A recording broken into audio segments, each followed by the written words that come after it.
This all went down a few months ago, sometime in the spring, during that weird in-between phase of my life. I had just graduated, didn't have any real obligations yet, and suddenly found myself with way too much free time. I had finished college a semester early, which felt like a smart decision when I was buried in coursework. But now that I had all this open time, honestly had no idea how to fill it. My full-time job wasn't kicking off until June, and most of my friends were still knee-deep in finals or end-of-semester stuff, so I was kind of in limbo, floating aimlessly between two chapters of life. It felt unsettling, like I didn't have any purpose. I'm someone who needs to stay busy, to stay sane, so doing nothing all day was slowly driving me crazy. That's probably why I agreed when my mom asked me to swing by my Uncle Rick's beach house. She just wanted me to check up on the place. Simple stuff, like making sure there weren't any leaks or storm damage, and handling a bit of light maintenance, to save Rick from having to hire someone. Oh, and for context, I'm from Pennsylvania, and Rick's house is in Delaware, just over a 2-hour drive. The place is huge, big enough to fit our whole extended family every summer. We'd pack 25 people in there playing board games, drinking too much, and just making noise. That chaos is kind of the only thing that defines our family gatherings. The house isn't right on the beach, but it's in a quiet little neighborhood nearby, all tall beach grass and winding streets. I don't even remember what day of the week I left, maybe a Thursday. Hiked the road late in the afternoon, which, looking back, probably wasn't the smartest move. The drive was uneventful, and when I arrived, everything seemed normal. I let myself in and ran through Rick's checklist: faucets, circuit breakers, exterior walk-around, all good. But the weirdest part was just how silent everything was. I had never been in that house without it being full of life, with people laughing, talking over each other, or shuffling cards on the table. That silence hit hard. The place felt ... off, not haunted or anything, just wrong. Like walking into a room where time had stopped. I think everyone has a place like that, somewhere you only associate with noise and people. Now picture that same place totally empty. It's a little creepy, right? Anyway, it was getting late, and I really don't like night driving. So I shot my mom a quick text to let her know I'd just crashed there and leave in the morning. She agreed that was smart and told me to thank Rick for letting me use the house, which I did. I made some dinner, scrolled through my phone for a bit, and then started getting ready for bed. Normally, during family trips, I'd be crammed into one of the tiny rooms on the 3rd floor, while the adults claimed the nice ones and never minded. But since I had the whole place to myself, I figured, why not enjoy it? The master bedroom on the 2nd floor has its own bathroom, giant walk-in closet, and this ridiculously comfy king-sized bed. It wasn't a hard decision. I climbed in around midnight and passed out pretty fast. I don't know exactly what time I woke up, only that something startled me out of sleep, still groggy, but alert enough to know I'd heard a sound. It had come from the closet, like something shifting or falling. No crash, just ... movement. I turned my head to look, and even that small motion sent my heart pounding. I wasn't paralyzed, but it felt like I couldn't bring myself to move. My brain was wide awake, but every instinct told me not to check. I squeezed my eyes shut and told myself to go back to sleep. I almost did, but then another sound, a muffled thud from the closet. I opened my eyes, just a sliver, and tried to rationalize it away, but I knew I hadn't imagined it. Then it happened. Real paralysis. My whole body froze. I couldn't move a muscle. I had no idea what was happening, and that's when the closet door creaked open. Through my barely opened eyes, I saw a shadow step out. It didn't speak, didn't move, It just stood beside the bed, completely still, watching me. I don't know how long it lasted, maybe 20 seconds, maybe longer. It felt like forever. Then Just as silently, it turned and walked out. I stayed frozen, barely breathing. The footsteps didn't go down the stairs like I expected. They went up to the third floor. There's no exit up there, just bedrooms. My stomach dropped. My brain screamed at me to do something, but I was too afraid. I had no idea who or what that was. I didn't know if they were armed. Eventually, after what felt like hours, I managed to break out of the paralysis. I reached for my phone and quietly dialed 911. I whispered everything to the dispatcher as calmly as I could. Then I crept over and locked the bedroom door, barely making a sound. And then I waited. The minutes dragged on agonizingly slow until flashing red and blue lights lit up the windows. I was honestly shocked at how fast the cops arrived. I bolted downstairs, yanked open the front door, and practically collapsed with relief when I saw them. They didn't waste a second. Within moments, they were inside the house, moving quickly and professionally. I stayed outside, shivering from adrenaline. It didn't take them long. According to the officers, the house was empty. I couldn't believe it. I had heard someone go upstairs. There was nowhere else to go from the third floor. No exit, no way out. He had to still be in the house, but the police insisted I must have missed him. Maybe he slipped past while I was panicking. I knew that wasn't true.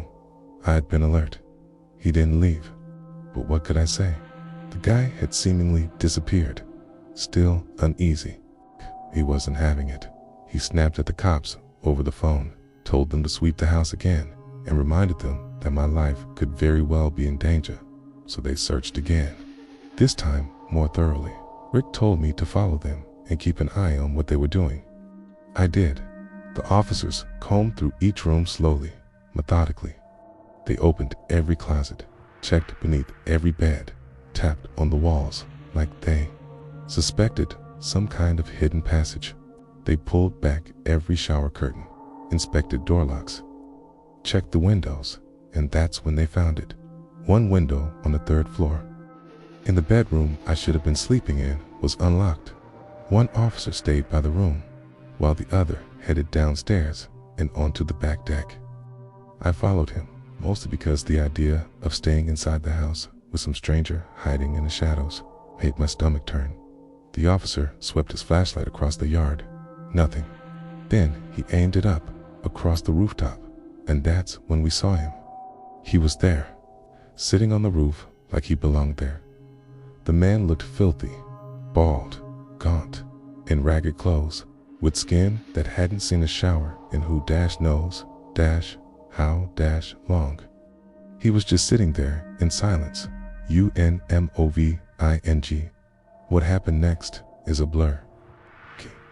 Officers called for backup, coordinated quietly, and managed to get him down and in cuffs without incident. They said he was probably homeless, using the house as shelter for days, maybe longer. But when they questioned him, how he got inside, how long he'd been there, why he was hiding in the closet, he didn't say a single word. He just stared blankly, like none of it mattered. Eventually, he was loaded into the back of a patrol car, and that was that. It was surreal. Even now, I can't make sense of it. Why the closet? Why stay hidden when I arrive? Did he hear me come in and just panic? No one, not even Rick, has any idea how he got in. The roof can't be reached from the outside, not without serious climbing gear or something. So that theory makes no sense. Since then, the rest of my family has begged Rick to upgrade the home security system. It's cameras, alarms, the works, but for reasons I don't understand, he's refused. What haunts me the most is the thought that if I had chosen to sleep in my usual room that night, things might have gone very, very differently. My friend Mike owns a beach house down at the Jersey Shore. Calling it beautiful doesn't quite do it justice. The place is incredible, at least to someone like me who didn't grow up around that kind of luxury. It feels like a dream. I don't know the full history, so it's not my family's house, but from what Mike's told me, It's been in their family for generations. His grandparents have been planning to retire there permanently, but they both passed away recently, with no one living there full time. The house mostly sits empty. Most of Mike's extended family lives across the country, and his parents are too tied up with work to visit often. The upside of that otherwise sad situation is that Mike can pretty much use the house whenever he wants. I think his dad had plans to rent it out eventually, maybe make some passive income, but I don't think that ever got off the ground. Can't really blame him. Renting out a beach house in the off-season isn't exactly easy. Anyway, it was sometime in mid-July when Mike messaged me and asked if I wanted to come down for the weekend. I didn't need convincing. I had no plans, and a few days at a beach house sounded perfect. His idea was simple: relax during the day, maybe hit the boardwalk at night, enjoy the beach for what it is. It's nothing crazy, just a low-key getaway. We live near each other, so he swung by to pick me up that Friday afternoon. I packed light, just a duffel, and we were off. We got there around 6 in the evening, dropped our stuff in the upstairs bedrooms, settled in the house. Had that classic beachy smell, a mix of salt air and sun-baked wood. Not unpleasant, just ... nostalgic. You could tell it had weathered decades of family vacations. After grabbing some subs from a local shop, we decided to walk the shoreline for a bit. Mike had brought a couple of fishing rods, so we figured we'd try our luck. Once the police showed up, we rushed downstairs and gave them the shortest possible version of what had just happened. They did a full sweep of the house. We waited outside by the front door. When they came back, their expressions were grim. They told us that every window on the 3rd floor had been thrown open, even the tiny ones in the bathrooms. The beds were flipped, dresser drawers were dumped out. The entire floor had been ransacked. The room where I'd found the device had been totally torn apart, and we knew it hadn't looked like that before. Mike and I felt like we were going insane, but the evidence was right in front of us. The officers didn't find anyone else in the house. No prints, no signs of forced entry, no weapons. After checking everything, they told us to make sure the windows were locked going forward, and to call them again if anything else happened. Then they left. Mike and I didn't feel safe, not even close. But we had no other option. We told ourselves we'd sleep there the rest of the night and leave first thing in the morning. Nothing else happened that night, or if it did, we didn't notice. Still, parts of that evening haunt me, and as for Mike, I can't even imagine how he must feel. For all we know, whoever was in that house, ... might never have left. I know a lot of people don't have the luxury of moving back home after college, so I never took it for granted. But it wasn't all as stress-free as it might seem. What I'm about to share happened less than a month into my return. I've never been what you'd call a party girl. I don't binge drink. I don't spend every weekend packed into clubs. And I've never been one to let random guys influence my decisions. That's just not how I was raised. My dad is the most important man in my life, and to be completely honest, hookup culture has always grossed me out. So my days were pretty routine. Wake up, satisfy my caffeine habit, go to work, hit the gym, maybe read a chapter or two of whatever book I was into, scroll through my phone a bit, and crash. Weekends were usually reserved for hiking, board games, road trips, anything that felt intentional and chill. But then, one weekend, my closest college friend, Lindsay, invited me and 2 of our other friends, Sabrina and Thea, to spend a few days at her family's beach house. I'd never been before, but from the way Lindsay always talked about it, sounded like something out of a movie. Private beach, tucked away from all the tourist chaos, and just a short walk to the water. Let's be honest, Lindsay's family has money. I think both of her parents are neurosurgeons or something equally intense. So I had a feeling the beach house would be next level. When we pulled up, I was speechless. Asterisk, I'm no architect, but I know a modern house when I see one. This place was ultra-modern, so sleek it looked more like a luxury bunker than a vacation home. I'd love to show you pictures, and trust me, I have plenty. But out of respect for Lindsay's family, especially considering what happened, this feels inappropriate. Asterisk, the four of us unloaded our bags and chose our sleeping arrangements. Even though there were more than enough bedrooms for everyone, we decided to bunk up in one room, one of the kids' rooms with 2 sets of bunks and a private bathroom. Asterisk, we'd been there 3 nights already, which, in my opinion, is about the perfect amount of time to spend around anyone who isn't your family. I get irritable if people aren't clean or respectful. Not that my friends are like that, but still, you know how it is. Asterisk, like I said earlier, I'm not a huge drinker. If there were ever a time to let loose a little, it was that weekend. Asterisk, we decided to keep our first night simple. We walked down to the private beach, settled into the sand, and spent a few hours stargazing.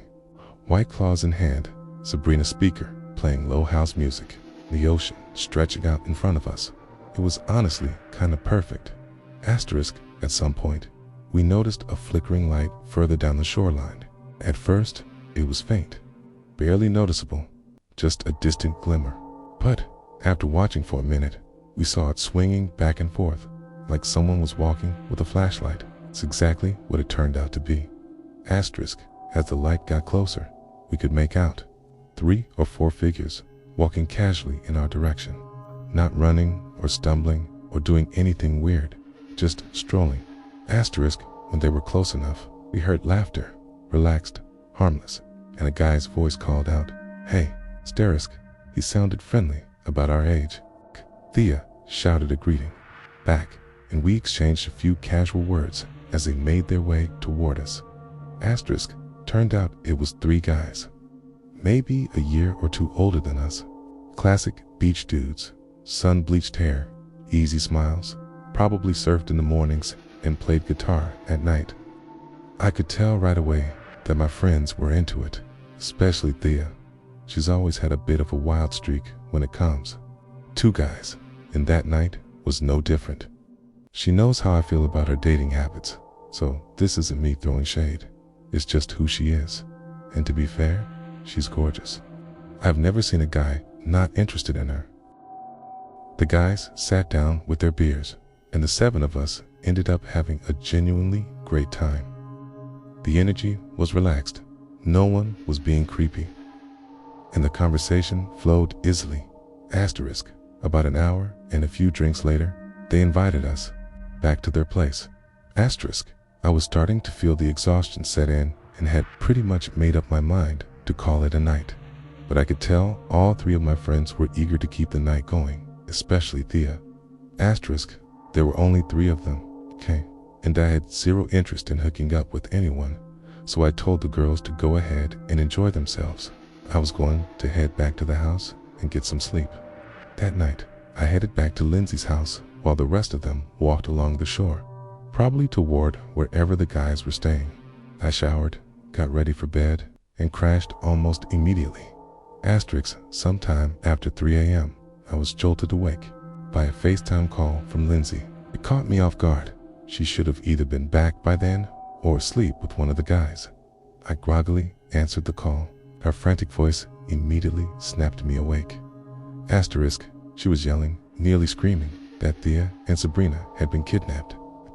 She told me I needed to get her car and drive right now. Asterisk, it felt like someone had dumped a bucket of ice water over my entire body. My heart was pounding, my hands were trembling, but I didn't hesitate for even a second. I threw on whatever clothes I could find and bolted downstairs. Asterisk, I asked why she was calling me instead of the police, okay? And she quickly assured me she already had. She just needed help catching up to the guys before they disappeared completely. Asterisk, she stayed on the phone with me while I opened the gate, found her keys, and took off down the street. She told me they'd headed left down the coast, about 10 houses from ours. So that's where I aimed the car. Asterisk, she described the vehicle they were driving. K. And when I saw a car matching that description, moving slowly in the distance, I slammed the gas. I immediately hung up with her and called the police, explaining exactly what was happening and where we were. The dispatcher told me to keep my distance so the suspects wouldn't realize they were being followed. It felt like an eternity, just tailing them at a distance on those dark, empty streets. Finally, flashing lights appeared in the distance. The moment was surreal. The car didn't try to run, probably thought the stop was unrelated. I pulled over and watched the scene unfold. Chaos erupted as officers surrounded the SUV, weapons drawn. They ordered all 3 men out of the vehicle, cuffed them, and placed them in separate cruisers. Then one of the officers opened the trunk. Inside were Thea and Sabrina, bound, bruised, but alive. The sight was more horrifying than anything I'd ever experienced, and it would only get worse once I learned what had actually happened. Now, before I go on, I had full permission to share this part of the story. Thea, Sabrina, and Lindsay are still close friends of mine, and while none of them wanted to write this themselves, were okay with me including it. After I left the beach that night, the drinking continued. Lindsay had stayed relatively sober, partly because she felt responsible, since it was her family's house. Eventually, the group split up. Thea and Sabrina followed 2 of the guys, supposedly to go to bed, while Lindsay was paired off with the third. She told him she was heading home for the night, and he didn't take that well. At first, she thought he was just annoyed he wasn't going to hook up with her. She explained that she would have been down, but she had to keep an eye on the house. He started yelling, told her to get out, and she stormed off. But halfway home, she realized she'd forgotten her purse. When she went back to grab it, she saw the guys loading Thea and Sabrina, both clearly unconscious, into the back of their SUV. Then they drove off. Lindsay immediately called the police, and then she called me. Thanks to her quick thinking and the fact that I managed to reach the car in time, the police were able to locate and intercept the vehicle. Later, we learned that the house those guys were staying in didn't even belong to them. It was owned by an elderly couple who happened to be out of the country. Combined with a laundry list of other charges, sure they'd spent a long time behind bars.